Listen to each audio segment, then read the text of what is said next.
Hey there and welcome. So imagine for a moment you've just arrived at this quiet, hidden library, a place they call the Presence Sanctuary. It's not really an escape. It's more like a path back to yourself. And today we're going to be exploring the map for that very journey, which is found inside the pages of Ink and Fire. Let's jump in. Does this sound at all familiar? It's a feeling that so many of us know, maybe a little too well. You've built a life that, from the outside, looks totally fine. It ticks all the right boxes. But underneath all of that, there's this quiet hum of disconnection, right? A feeling that something just isn't quite aligned. And this is where the real journey kicks off. The whole idea of the book is that this feeling, it's not some flaw you have to fix. It's actually an invitation, a doorway to a much deeper pilgrimage inside yourself. And Ink and Fire, well, that's the map for that journey. So how does this map actually work? This is not your typical self-help book, not by a long shot. It's what's called a story guide, which is this really cool blend of a story. You're following a character named Ariella with a practical framework for your own journey. It's a pathway you get to walk, not some rigid prescription you have to follow. Okay, so the book has this core rhythm, a four-part structure you'll find in every single chapter. It starts with a piece of the story encounter. That story then gets translated into a core truth. From there, you're guided into action with prompts, and the whole thing wraps up with what the book calls a soft declaration. Let's zoom in on that last step because it's really important. A soft declaration is all about identity practice, not performance. What does that mean? It means it's about making these gentle internal shifts, these small, courageous acts of alignment, totally free from the pressure of having to prove anything to anybody. It's all about growth without the grandstanding. All right, so the journey through this sanctuary is laid out in three parts, or wings. The first one is the wing of self-discovery. This is where the pilgrimage starts, and it's the foundation for literally everything that comes next.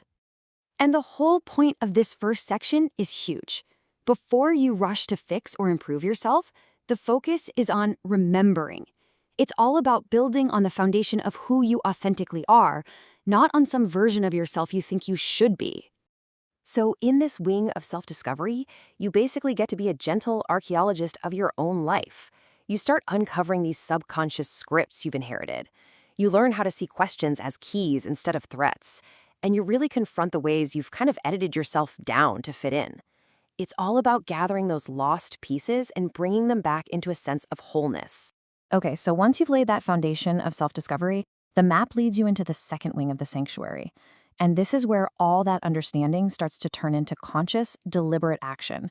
This is the wing of self-determination. And the whole vibe here is about taking the wheel. It's the courage to choose, to act, to lead your own life on purpose. Not when you're perfect or finished, but right now, in the messy, beautiful process of still becoming. It's permission to act even when you're a work in progress.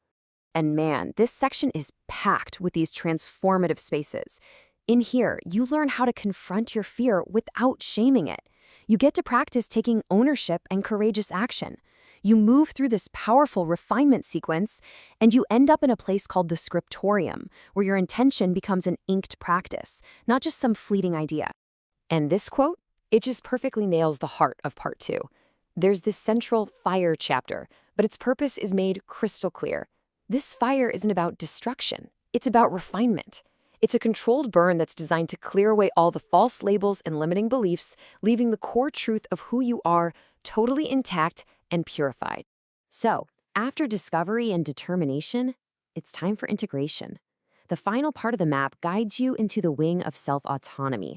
This is where you learn how to take all the wisdom of the sanctuary and carry it out into your everyday life.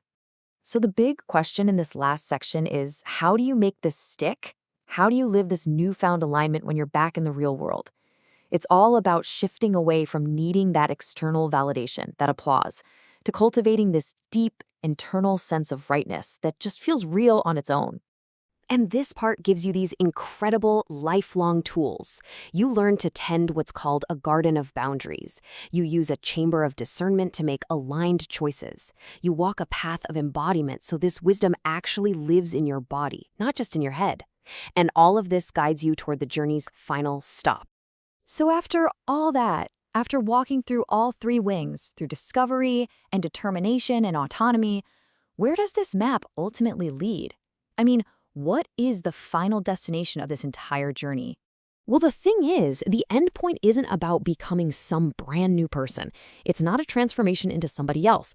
The entire journey is designed as a return.